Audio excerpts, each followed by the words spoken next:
unidos por um objetivo, juntos pelo cooperativismo. Sistema OCB Espírito Santo. Invista no Sicoob. Saiba mais em cicobi.com.br/para todos.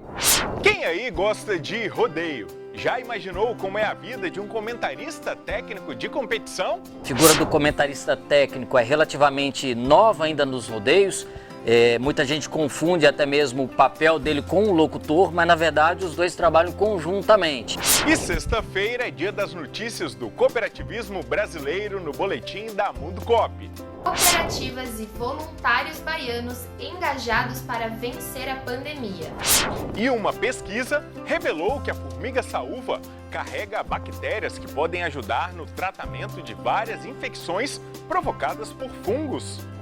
A formiga cortadeira do Brasil, popular saúva, pode oferecer mais do que uma picada dolorida. Uma pesquisa da USP de Ribeirão Preto analisou insetos da Amazônia e outras regiões brasileiras e descobriu que essas formigas carregam bactérias com propriedades antifúngicas muito úteis para a medicina. Sextou! O seu fim de semana começa agora aqui no Mundo Cooperativo.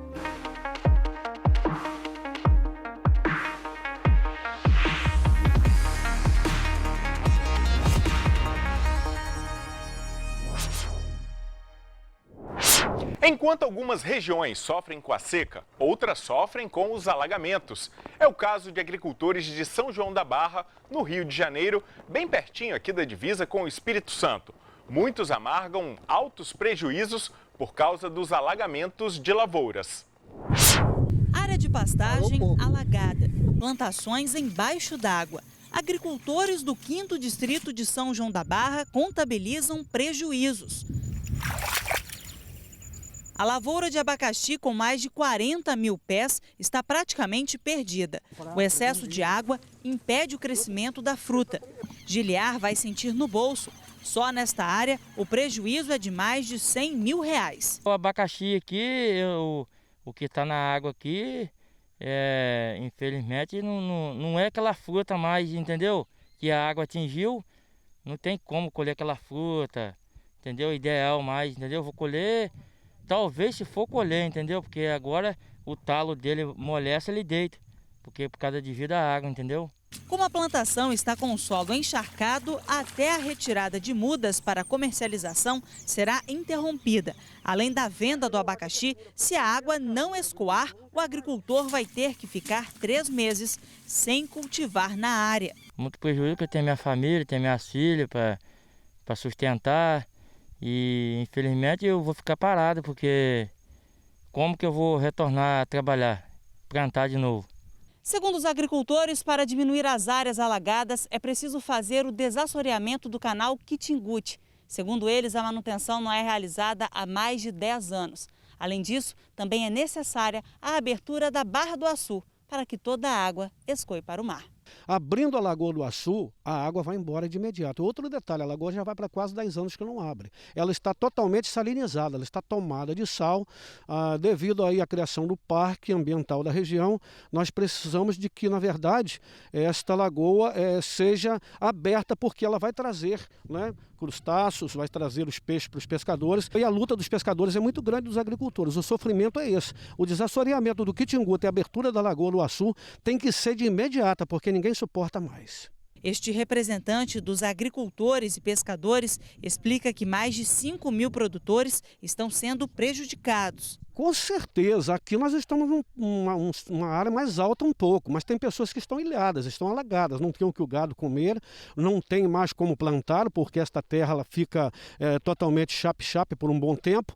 Os pescadores denunciam que a Lagoa do Açu está salinizada. Hoje, uma das poucas espécies que ainda é encontrada no local é a tilápia.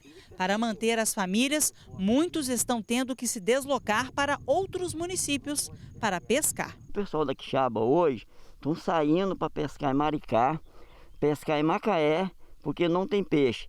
Então o que nós precisamos hoje é que dá uma abertura na barra, para quê? Para abaixar as águas, entra peixe, renova a lagoa, e nós vamos ficar com água doce por muito tempo. A Lagoa do Açu tem 13 quilômetros de extensão e fica dentro do Parque Estadual que recebe o mesmo nome. A área é protegida por um decreto estadual que tem o objetivo de assegurar a preservação de parte de um dos mais ricos remanescentes de vegetação de restinga no estado do Rio de Janeiro. João é pescador e mora na localidade de Quixaba. Conhece bem a região. Se abrir a Barra do Açu, que hoje é o que está mais precisando, vai favorecer os agricultores, vai favorecer os pescadores e vai ficar todo mundo bem, todo mundo feliz e não vai acontecer nada de errado na lagoa. O que acontece no cooperativismo brasileiro, você sabe, aqui no Mundo Cooperativo com o boletim da Mundo Coop. Oi, Jade, tudo bom? Olá, Bruno, tudo bem com você? Aqui quem fala é a Jade Matias Peroni e estamos direto da redação da Mundo Coop com as principais notícias do cooperativismo. Está no ar mais um Boletim Mundo Coop de notícias. O evento Coop Talks Agro está chegando. Tão relevante quanto produzir conhecimento é fazê-lo chegar a quem precisa. E pensando nisso, a Mundo Coop vai promover o evento Coop Talks Agro, que vai acontecer nos dias 10 e 11 de maio. Reunindo grandes especialistas que impactam diretamente o setor, esse grande encontro promete trazer novas visões, direcionamentos e tendências para o ramo agro e, principalmente, reforçar a importância das cooperativas para o desenvolvimento do setor e do Brasil. Para acompanhar tudo o que vai acontecer, acesse o link cooptalks.com.br/agro para se inscrever. As vagas são limitadas e gratuitas e nós te esperamos por lá. Seguindo para a próxima, plataforma cooperativa de cursos chegará a 8 países. A partir do dia 6/5, o Sistema OCB será a peça essencial para uma ação de intercooperação envolvendo 8 países de língua portuguesa. É que a instituição vai liberar o acesso de sua plataforma de cursos online, o Capacita Coop, a todos os cooperados e dirigentes de cooperativas em Angola, Cabo Verde, Guiné-Bissau, Moçambique, Portugal, São Tomé e Príncipe e Timor-Leste. A iniciativa conta com a parceria da Organização das Cooperativas dos Países de Língua Portuguesa, a OCPLP. Continuando, cooperativas e voluntários baianos engajados para vencer a pandemia. Engajados no 7º princípio do cooperativismo, o interesse pela comunidade, e motivadas pela celebração do Dia de Cooperar, o Dia C, as cooperativas baianas realizaram ações voluntárias voltadas para saúde, educação e responsabilidade social. Na Bahia, ações de 46 cooperativas em 35 diferentes municípios beneficiaram 141.309 pessoas. Foram 2.849 voluntários que se empenharam em 86 diferentes projetos, sendo 76 iniciativas ligadas diretamente à pandemia, como doação de máscaras, respiradores, recursos financeiros, materiais de higiene, álcool e equipamentos de proteção individual. E para finalizar, divulgado o relatório consolidado das principais conquistas das cooperativas financeiras. O Fundo Garantidor do Cooperativismo de Crédito, FGCOP, divulgou o relatório anual de 2020 do Sistema Nacional de Crédito Cooperativo, o SNCC.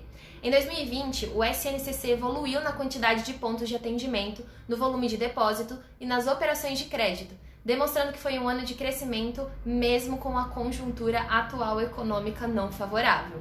Confira o relatório completo no site da Mundo Coop acessando www.mundocoop.com.br. Querem saber mais sobre essas e outras notícias? É só baixar o aplicativo da Mundo Coop e nos seguir nas redes sociais. Além de ter acesso a essas notícias, vocês vão poder ler a nova edição da revista em formato totalmente digital. Confiram também o nosso canal do YouTube e a Confraria do Cooperativismo, nosso podcast exclusivo que está disponível no Spotify. Bom, Bruno, vou ficando por aqui. Até semana que vem com mais um Boletim Mundo Coop de notícias e uma boa semana a todos. Até logo! Valeu, Jade. Até semana que vem.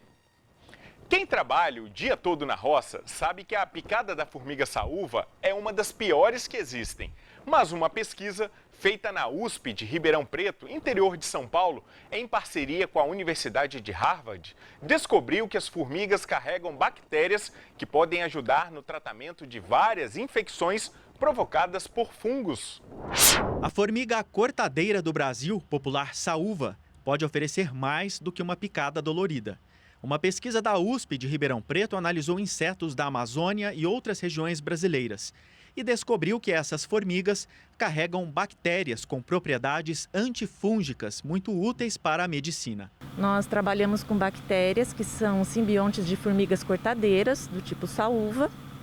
É um sistema que tem uma interação com vários micro-organismos e elas têm bactérias simbiontes que ajudam essas formigas a combater patógenos fúngicos. Então, nós decidimos investigar essas bactérias simbiontes de formigas de vários biomas brasileiros na busca por compostos que pudessem ter atividade contra doenças fúngicas que acometem humanos. Segundo a pesquisadora, professora do curso de farmácia da USP, os testes em camundongos tiveram bons resultados. Esse composto novo, que nós descobrimos, ele tem atividade comparada com os fármacos antifúngicos que são disponíveis hoje para tratamento de doenças fúngicas.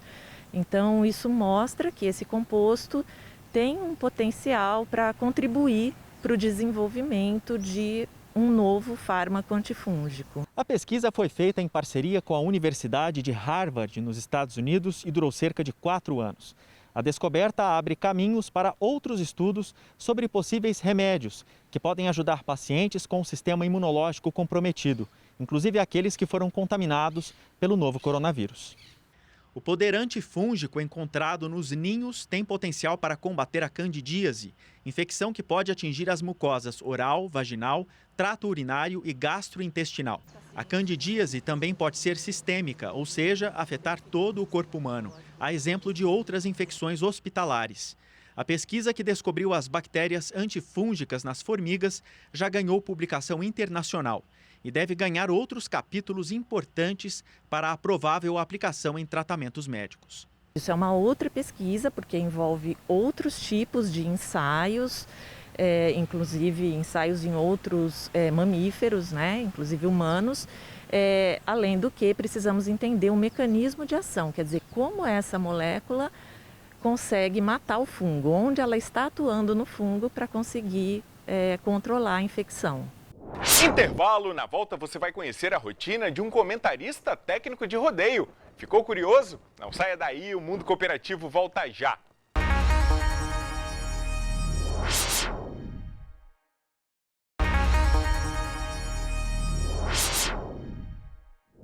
Hoje a gente vai aprender um pouquinho e até saber como funcionam os bastidores dos rodeios. Por isso, eu convidei para um bate-papo aqui no programa o Anderson de Souza Rocha, ele que é comentarista técnico de rodeios. Afinal, o que é um comentarista técnico de rodeios? O Anderson, conta pra gente. Bem-vindo ao programa. Obrigado, Bruno, pelo convite. Satisfação estar aqui para poder falar um pouco dessa história.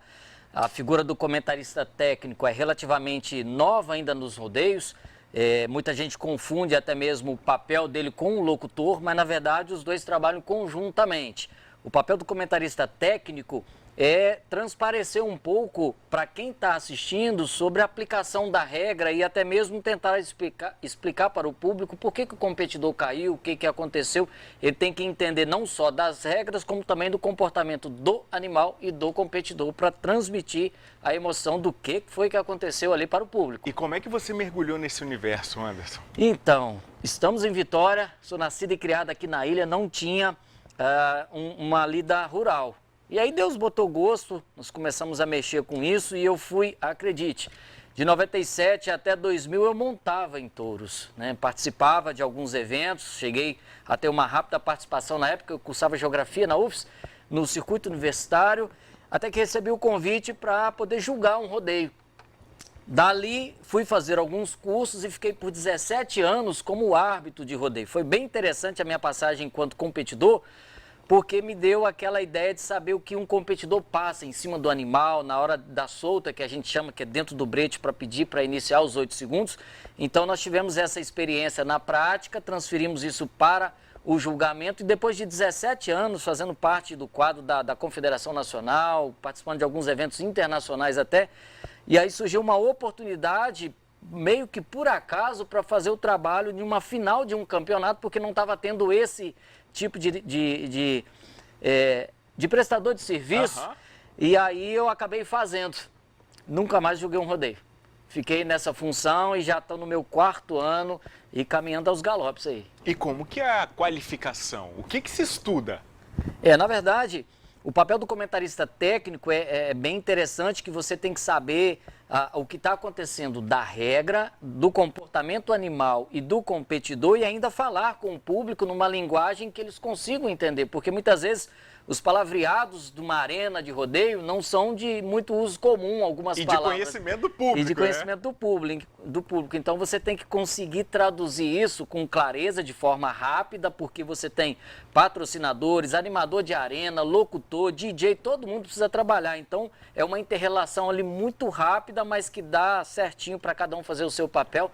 Então, respondendo a sua pergunta, são mesmo os anos de experiência que nós vamos aprendendo a chegar onde estou. Essa qualificação é feita aqui no Brasil, porque a gente sabe que rodeio também é muito forte fora daqui. Ou você teve que ir para fora para poder estudar? Não. Toda essa qualificação eu fiz aqui, embora já fiz curso com alguns profissionais de fora. Os Estados Unidos hoje é a grande referência, na verdade, o rodeio começou lá há um pouco mais de um século atrás, né? E depois aqui no Brasil foi se desenvolvendo. O berço é Barretos, que na verdade é até o mais conhecido pela história, pela grandeza daquele evento.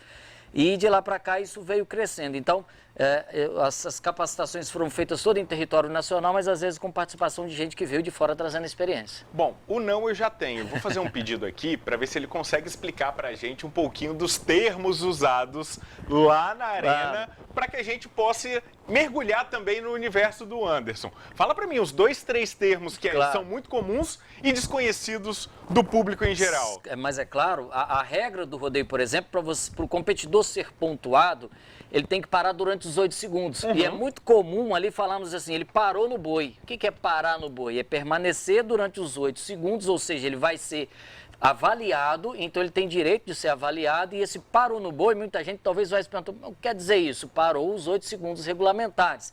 São termos assim, né? Pediu a solta.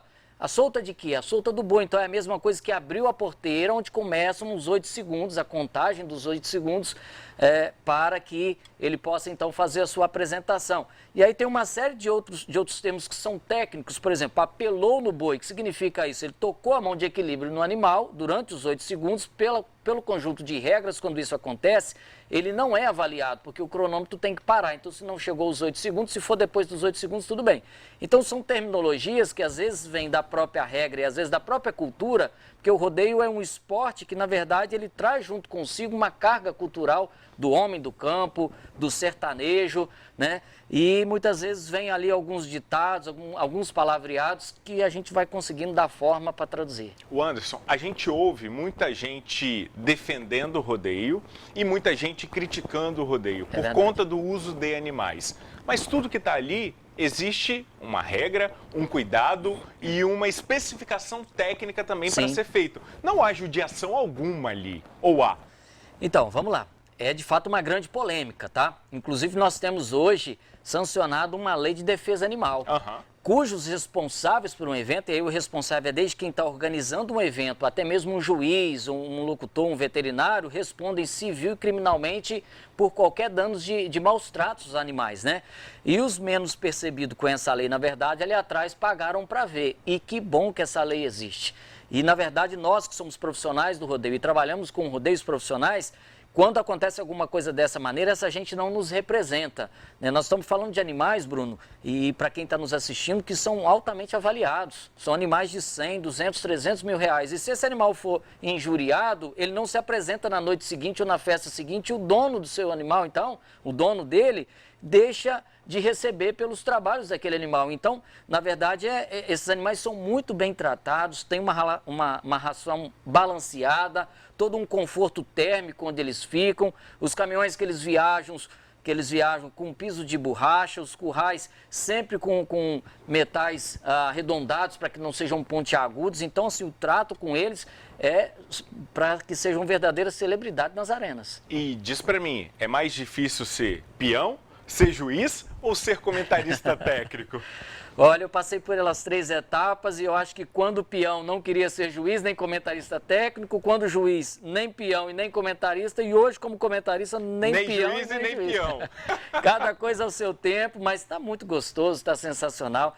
Essa parte do comentarista técnico está sendo muito bem avaliado, porque a gente compara muito no Brasil com o futebol, porque é o esporte que a população entende bem, e ali tem o comentarista técnico. Você já viu aquela história de que dentro de casa parece que cada um é técnico, sabe melhor se o juiz errou ou não, porque teve um comentarista que foi passando as regras. E hoje esse é o nosso papel. Isso tem feito com que o rodeio seja cada vez mais aceito e as pessoas compreendam melhor o que está acontecendo ali. Já que você fez essa relação, eu vou fazer uma outra relação. No futebol, agora nós temos o VAR. Para vocês também tem VAR lá? Na verdade, o VAR já existia no rodeio muito antes do futebol. Porque, mesmo? Sim. Como juiz, eu vou te dar exemplo. Enquanto juiz, posso pedir revisão a qualquer tempo. O competidor não tem esse direito pelo conjunto de regras. Então, eu ministro alguns cursos de regras, né? Eu fiquei nessa área há muito tempo e o que eu falo para os meus alunos é, na dúvida, nunca prejudique o competidor. O que você tem a seu favor? Se naquele evento tem todo um sistema de tecnologia de gravação e transmissão e com replay, se você tem dúvida, recorra então à tecnologia e ali você tira sua dúvida por ângulos diferentes, em câmeras lentas, para repassar o cronômetro, então por que não usar isso? E eu já usava isso muito tempo e depois o futebol veio com essa história, então na verdade acho que um dos primeiros esportes aí a ter essa oportunidade do juiz reparar o seu erro antes de que ele seja de fato sancionado, vem do rodeio. Ô Anderson, para a gente seguir para o final da nossa prosa, Opa. Já pegou muito boi bravo pela frente? E qual foi o pior? Então, boi brabo é indesejado. Boi brabo é indesejado, e aí eu vou te contar uma bem rapidinho. Estava em Cachoeiro de Itapemirim e eu fui ajudar um companheiro que estava ali numa situação não muito boa, que o animal tinha trombado com ele, não vi que o animal se soltou e veio à arena. E a gente foi cabeça na barriga, voamos ali, machucamos, tudo bem, porque acontece isso dentro da arena. Isso é o efeito de um boi brabo. Eu acho que a sua pergunta é boi pulador. É isso pra que gente o peão... é brabo, né? Exatamente. O boi pulador é o boi brabo. Porque muitas vezes um boi brabo não necessariamente ele vai pular. E tem bois que são mansos, mas que pulam muito. Por quê? Pelo conjunto de regras, quanto mais difícil para o competidor, se ele permanecer os 8 segundos, a nota é maior. E é declarado o campeão aquele que tem a maior soma durante os dias de evento, né? Então, quanto mais pula um boi, maior a nota. Se ele tem maior nota, é muito mais fácil ele ser declarado campeão. Uma última curiosidade. Bora. É o peão que escolhe o boi ou é a comissão técnica que escolhe o boi que o peão vai competir? Isso depende um pouco do regulamento. A maior parte é tudo feito um sorteio, e sendo que o competidor, dependendo do regulamento, não pode montar no mesmo animal na mesma competição. Agora, existem alguns campeonatos que, ao menos na final, por exemplo, a competição começou ali com 15 ou 20 ou até mais competidores e 10 são os finalistas. Alguns regulamentos prevê que os 10 finalistas, a partir do melhor classificado para o último, possa escolher os animais da lista apresentada para a final. Aí é uma questão de estratégia, de pontuação, é um jogo bem legal, mas vai depender do regulamento de cada campeonato. O Anderson, para a gente poder encerrar, nós estamos no ano de pandemia, a pandemia começou ano passado, isso afetou vocês? Afetou e muito. Para você ter ideia, meu último evento foi em Saquarema, cidade capital do surf, em novembro de 2019. De lá para cá, algumas lives de rodeio têm sido feitas, mas assim, é tudo mesmo que para manter o esporte de pé, né? Não, é um ano e meio, mais do que isso, até sem trabalhar, sem ter renda. E aí, quando você não tem um plano B, graças a Deus a gente tem, a turma está passando apertado por aí, se virando. Mas, em si, os profissionais de rodeio são sempre homens do campo, pessoas que têm o seu trabalho e estão saindo bem. E a nossa esperança é de que nós vamos começar 2022 com grandes eventos por aí. Se Deus quiser, e Ele há de querer, né? Amém. Com vacina acima de tudo. Já estou vacinado, estou pronto, hein? Então tá pronto. Anderson, obrigado pela participação aqui no nosso Mundo Cooperativo. Muito bom conhecer um pouquinho mais desses bastidores dos rodeios. A porta da nossa casa está sempre aberta e quando quiser, é só voltar. Estamos à disposição. Na verdade, eu sou aqui de Cariacica, no Espírito Santo, mas rodo muito o Brasil e sempre que tiver uma necessidade de voltar aqui, também estamos à disposição. Tem muito a nos ensinar. Bora! O Mundo Cooperativo de hoje fica por aqui. Para você rever o nosso programa, você já sabe, é só acessar o portal simnoticias.com.br. Muito obrigado pela sua companhia e até o próximo encontro. Até lá! Tchau!